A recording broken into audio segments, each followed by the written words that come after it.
Hello, fellow parents and educators. Thank you for joining me at Education Evolution, where we are disrupting the status quo in today's learning models. We talk about present-day education, what's broken, who's fixing it, and how. I'm Dr. Maureen O'Shaughnessy, your host and founder of Education Evolution and the Microschool Coalition, where we are fiercely committed to changing the narrative, to reimagining the education landscape and creating learning that serves all children and prepares them to thrive.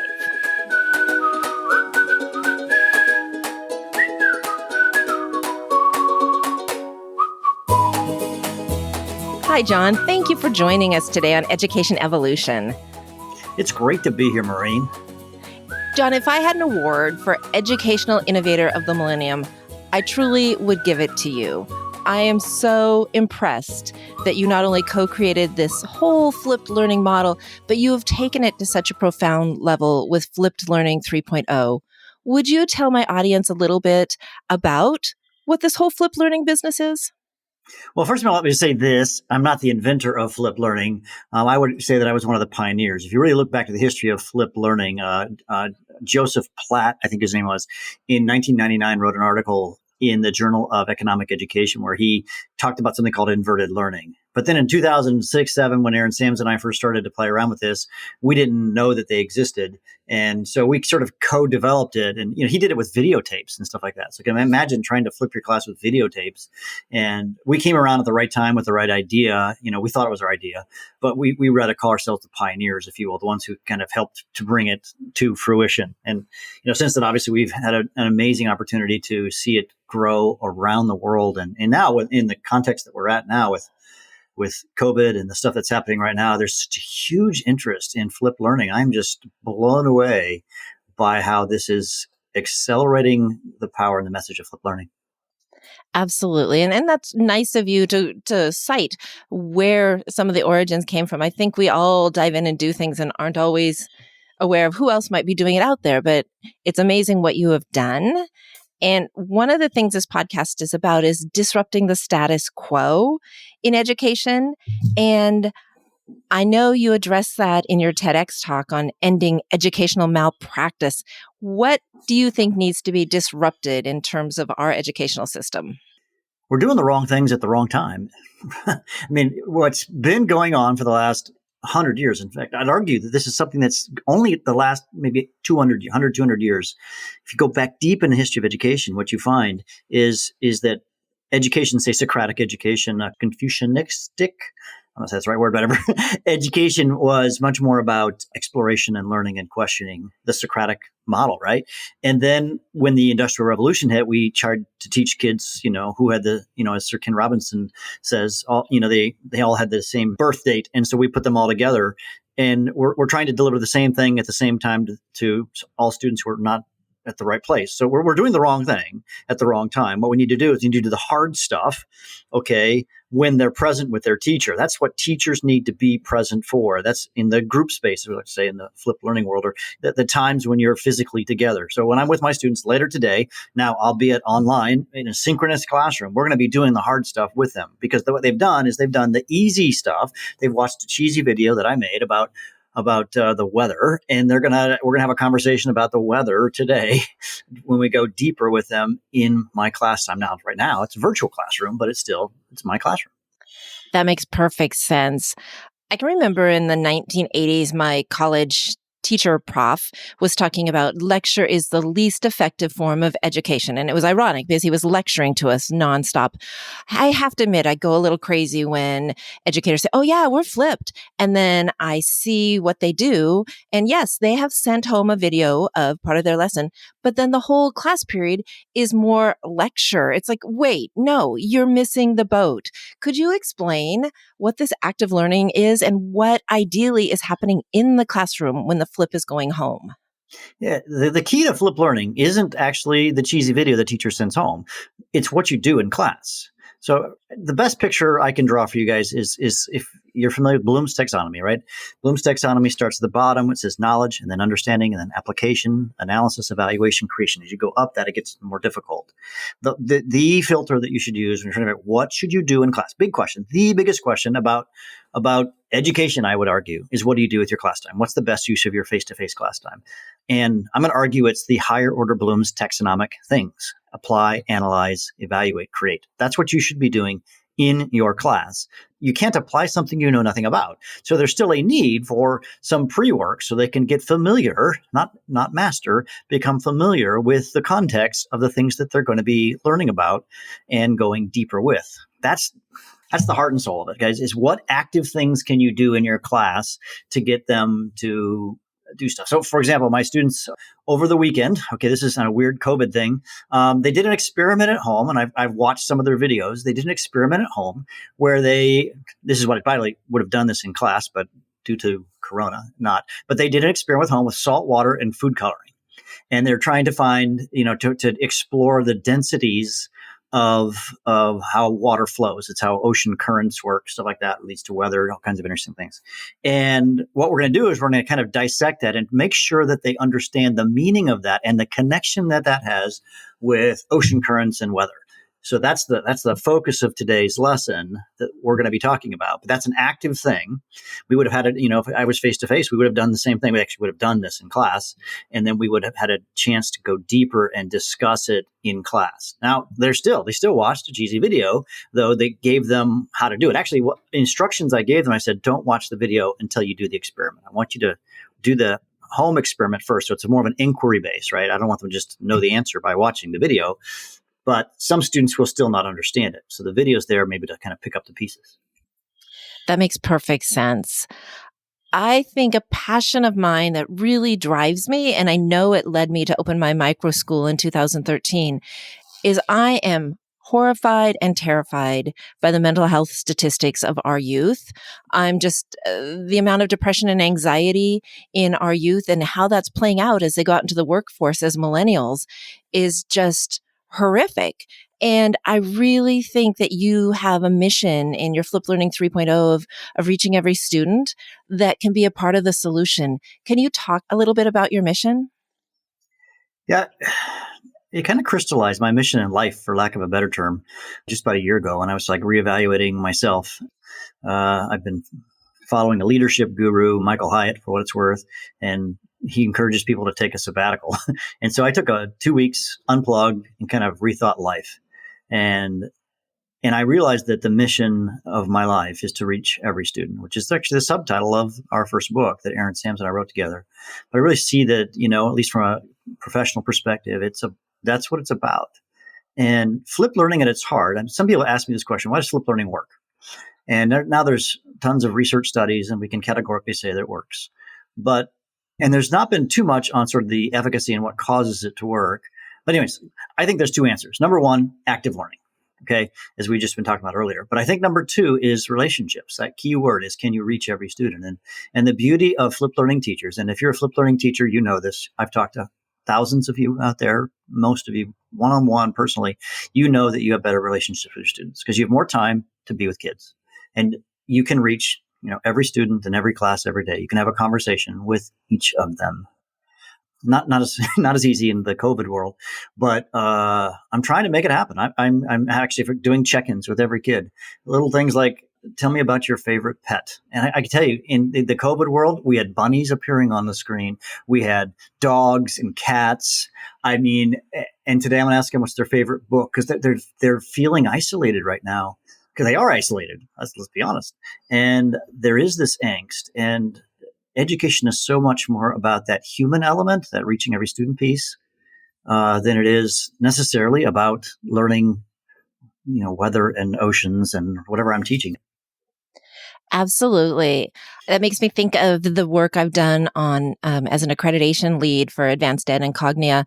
And one of the criteria in the classroom observations is, does every student have an adult they're connected with? That connection piece is so important, that it's something that is observed and counted when we're doing accreditation visits. I guess that makes me a little bit frustrated when people are like, oh yeah, it was really easy for me to go to remote when with the COVID because, oh yeah, we're already flipped and piece of cake. And I'm like, oh my gosh, it is so hard for my micro school. We are coming up with all kinds of crazy, fun, interactive ways to make sure kids still feel connected. We're synchronous, but still, it's not enough just to see faces on a screen. So for you to say that you're going out of your way to make that relationship piece happen from a distance, that sounds much more authentic than, oh yeah, a piece of cake for me to go to remote learning, because I think we're missing the whole human connection piece. What do you think? Absolutely. Actually, I've planned a day this week where we're going to play. I just sensing, I have my kids, I believe in reflection. And so at the end of every class, their checkout is that they open up a Google Doc, a shared Google Doc with me. So it's just between me and them. And they reflect on what they've learned. And I also asked them last week, how is distance learning, remote learning going for you? And a lot of them are they're struggling. So, I got to see kind of into their hearts. And I thought, we need a day to just play. So this week, we're going to do a scavenger hunt. Not today. We're going to do it 2 days from now, whatever. But those kinds of things. So let's play. We're going to everyone go find something red and then some. Yeah. I don't know. I had to figure out a prize. I haven't got it all worked out yet, but we need to have ways to connect. Another way that I've connected, I think it's been really appreciative of the students as I flipped some feedback. So my students had to send in a project. So they did a project. It was just kind of a written paper or a video. They had a lot of choices, whatever. And then I created a video for each kid and then shared it with them. I used to Screencastify, whatever. And I was on screen. I talked directly to them, told them, that I was thinking of them. We're a faith-based school. So I even said, I've been praying for you, which is true. And just talk to them. And then I evaluated. I said, hey, I loved your paper. This is the parts that I liked about it. Or your video made me laugh here, or whatever. Because I just felt like, and then I got some great feedback for them. They just said, hey, thanks for doing that. I mean, one girl, she said, I couldn't understand why you were talking at me, and she didn't turn her voice on. And then she just, she said, wow, that was really cool. I was muted, and it was fun. But stuff like that. Those are the ways to make connections, even when, you can't be with them face to face. That is so powerful. And it's not easy for you to do that for each one of your students. It is crazy hard. Not only does it take that much time, but then you have to really have feedback for each kid that's specific.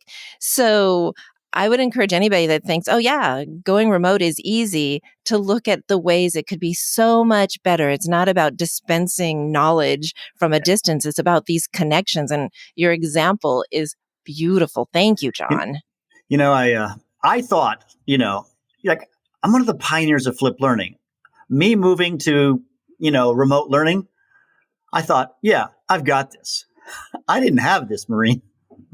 I'm telling you, when I got to day 4, I melted down. I was almost in tears. I mean, I was like, this is hard. I just sat on my laptop and I vented on Facebook. I just said, this is hard. This remote learning thing. I thought, if anybody, I would have been the one ready. And I'm an empty nester. I don't have kids screaming. I mean, I thought, and it's so hard for me. It's working, I think, because I'm, a lot of hours. And then I think of my colleagues who've got little kids at home. I've got a quiet house, at least 2 days a week. My wife's working where she's at. She's a nurse, and I don't have the distractions. I mean, I do have a background. I think it probably was easier for me. That means it's that much harder for people who don't have the background. I mean, I know the tech, I know all that stuff. This is really hard for teachers in schools right now. I completely agree. Yeah. Yes, we do a morning check-in now that we're on Zoom, and all of our teachers get on, and there's 13 of us, and tired faces. This is not easy. I'm with you on that. But, I read an article by somebody, my principal sent it to me. One thing that is good about this may sound weird, but every school now is a startup, was the article said, overnight. They have to think like a startup, and teachers have stepped up. What I'm seeing on social media, in articles, and this has been an amazing thing. And I really think that schools will never be the same again after after COVID-19 passes through us. I think in some of these will be very positive. That doesn't negate the difficulty that we're facing now and the tragedy. I mean, before this, we talked about one of the great flipped class teachers in the world. He just shared with me this morning, literally 20 minutes ago, that his neighbor had just passed with COVID. So, I mean, we are living in such interesting times. So Absolutely. And hopefully a silver lining will be that education never returns to the status quo where it was. I have a final question for you, and I love adding in a little bit of whimsy. So, Jon, I know it's scary and hard to break the status quo, as we've talked about, from like the 1880s, our educational model. But if you were the global king in the kingdom of education, how would you transform our education so that all kids were able to be reached every day? we talked about me doing flip learning, but I'm really doing flip mastery, where the students have to master the content as they move through their pace. That's more difficult, by the way, online. And if I were to, wave my magic wand, I do believe that the mastery model is the biggest game changer. It's like flipped 2.9, I don't know, 3.8, I don't know, where the students can move through the content. So when a student can't go beyond, say, in my class to the next unit, so to speak, until they have passed the previous test with, and somewhat arbitrarily, I've chosen an 80%. So they've got to get an 80% on an exit exam before they move on. That's not completely true. They can move on, but they still have to stay there and learn that content. And that's so powerful because the kids actually learn the content. What we've done for so long. Heck, and I did this. I confess, when I first started teaching, when we got to a test, I gave a test on Friday, right? And then on Monday, I moved on. And some kids got 89s and 95s, but some kids got 44s. And they just got lost. And we now know how to do this. This is, I've found some verbiage around this. Is that in 1984, Benjamin Bloom wrote an article where he talks about the double sigma effect, and he talked about the power of, the most effective teaching method in the world is what he says: mastery learning coupled with one-on-one tutoring. So one-on-one tutoring, but we can't afford one-on-one tutoring unless you're the king of England or whatever. And so he challenged the world, and he said, if someone could come up with a way that the average teacher can do, and we could still get the effects of the double sigma, one-on-one with mastery, it would be an educational accomplishment of the greatest magnitude, or I forget the exact quote, something to that. That's pretty close. And we found it. It's called flip mastery. It works. It works. I've seen it in my own classes. I've seen it around the world, and we need to all do it. I've seen it working in every context, in rich schools and poor schools, public schools, private schools, math, science, history, English, you name it. It works. But it's like competency-based learning on steroids. It'll work. We just need to start doing it. I completely agree. It works at our school. It's hard, though, because it means kids are in different places and we have to double back and help some kids. It also means some kids master things early and we have to figure out, do we advance them? Do we use enrichment? I think you are so right. We can't just keep promoting kids on to the next level, again, based on their birth date, when they may not have mastered the skills. So I'm with you. If you're ever king of the kingdom of education, I want that mastery learning too. Thank you, Jon. Thank you for walking your talk. You're back in the classroom honing your skills even more now. Thank you for trailblazing for the educators of the world. And thank you for joining me today on Education Evolution and just sharing with our audience the great work that needs to be done in education. It's been my pleasure.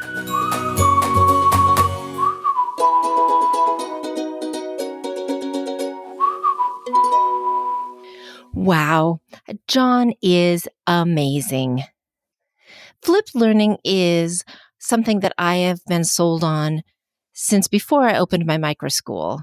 And it is one of the 4 pillars of our Leadership Preparatory Academy. Starting a micro school meant I could pick the very best educational practices. And in my mind, Jon Bergman's work with flipped learning is perhaps the most important educational innovation of this millennium. It really checks all of the boxes. When Jon said we're doing the wrong things at the wrong time, that should be obvious. When we look at Socrates and Confucius and look at how they modeled being sage teachers, it wasn't about them talking at students. It was about them posing questions and pondering and having the students explore learning, and the students were in charge of the thinking. It's tragic that we let the Industrial Revolution turn our students into widgets, that if they're born within a 12-month period, that they're placed in this container and they move at this pace. So if they're brilliant in math or need a little extra help in English, too bad. This container moves at this set pace. And if they don't get the test on Friday right, doesn't matter. Monday is a new subject. Classes move on. This is tragic and doesn't have to be. The beauty of flipped learning is that it uses Bloom's taxonomy to the best possible degree. And I will put more information on this taxonomy in my show notes if you're not familiar with it.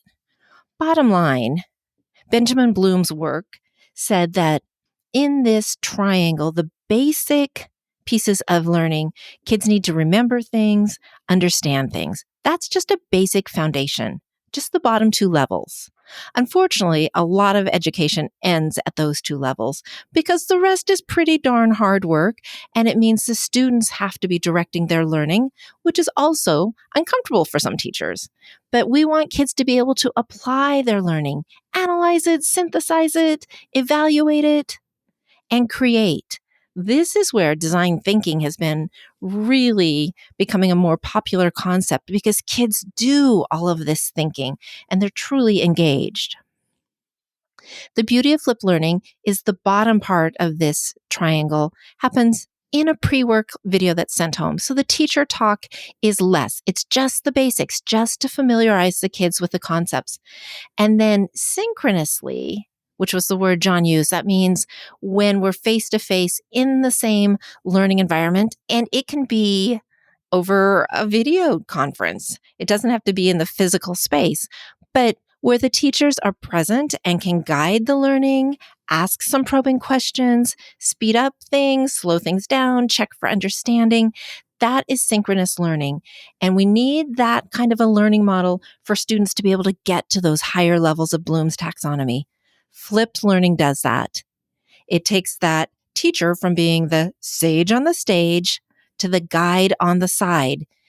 And it means the learning is in the hands of the kids. Perfect. I also liked that Jon said that the heart and soul of flipped learning is creating active things for kids to do to get to that higher level of thinking. Sitting and being talked at is not active. It's not student directed, and it's not best practice. So if you walk into a class and the teacher is doing all of the heavy lifting, something is wrong. For sure, that teacher has his or her high school diploma. It should be the kids thinking and earning their diploma. I was really touched when Jon shared that the mission of his life is to reach every student. I feel the same way, and I feel an extra special tug when I think of kids that are perhaps underdogs or outliers. I just really feel like we need to reach every kid, and those kids that aren't graduating or aren't making it to school because of anxiety, we need to reach every kid. And relationships really make it so that it's easier for kids to show up and have success. And flipped learning is beautiful because the act of learning also allows teachers to build those relationships. As they're moving around the room, they're assessing and they're like, wow, that is really great. Or have you considered this? Or, hey, no worries. Let's have you do the mastery test again tomorrow. And maybe you can just do it out loud with me instead of writing it out because I just need to see that you have the concepts. So the relationships built when teachers get to observe and make those connections is priceless, and it should be non-negotiable in every classroom. Jon summed that up by saying education is so much more about that human element than whatever I'm teaching. Absolutely. Even into our higher ed model, when it's lecturing at students, I know that that's considered the standard in the ivory tower, but it really should not be about talking at students at any level. Just saying. When I worked in a school within a school in a large public high school, the saying that was a reminder to us in regards to letting the students have the power and also letting them know that we care deeply was that kids don't care what we know until they know that we care. I was intrigued and optimistic when Jon mentioned that after COVID-19, schools will never be the same again. That could be such an amazing thing. With our crazy high dropout rates, with the amount of anxiety and depression in our teens and tweens, things do need to change. And I talked about that in episode 1. So what if we said, whoa, large school districts were not nimble in this crisis and large is not serving our kids well enough? What if we said something wild like no school district could have more than 5,000 kids? No school could have more than 500 kids.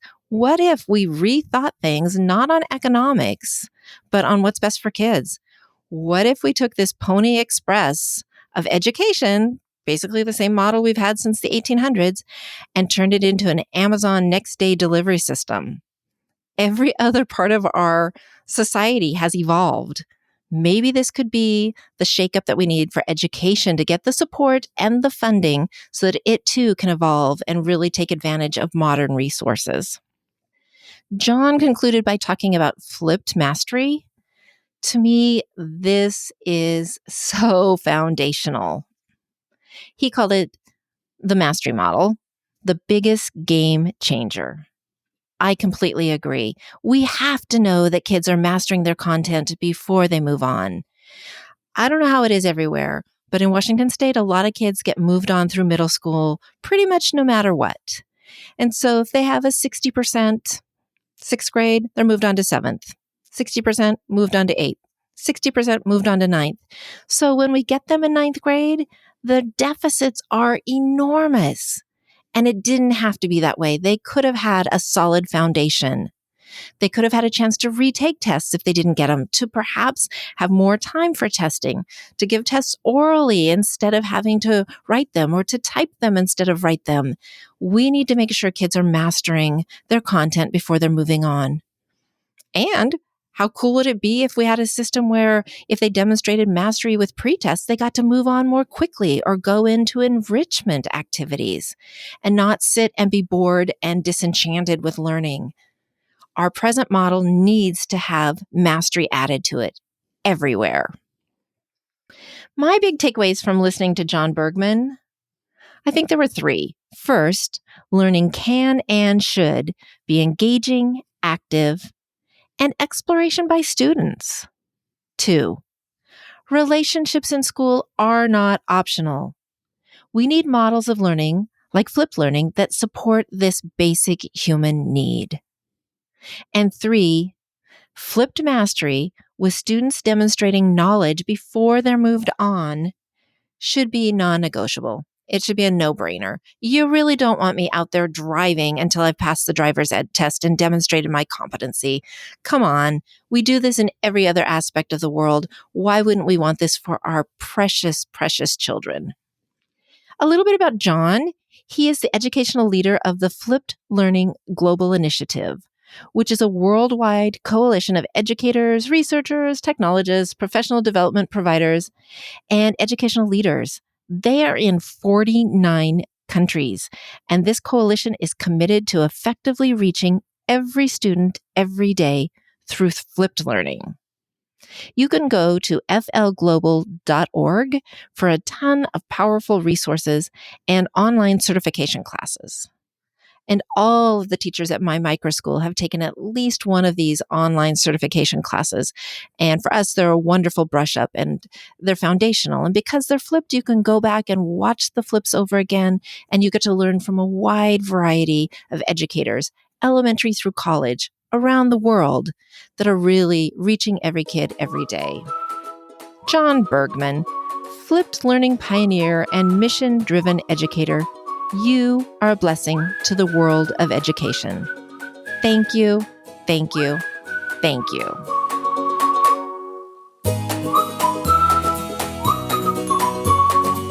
again for listening. To support the education evolution, subscribe so it lands in your podcast app and gets out to more decision makers. Then rate and review it. For more information and show notes, go to educationevolution.org.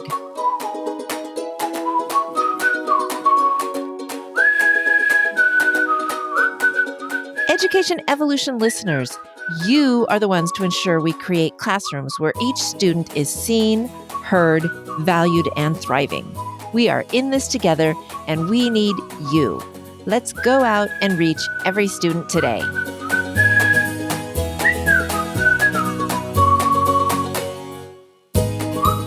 Thank you for listening. Signing off, I am Maureen O'Shaughnessy, your partner in boldly reimagining education.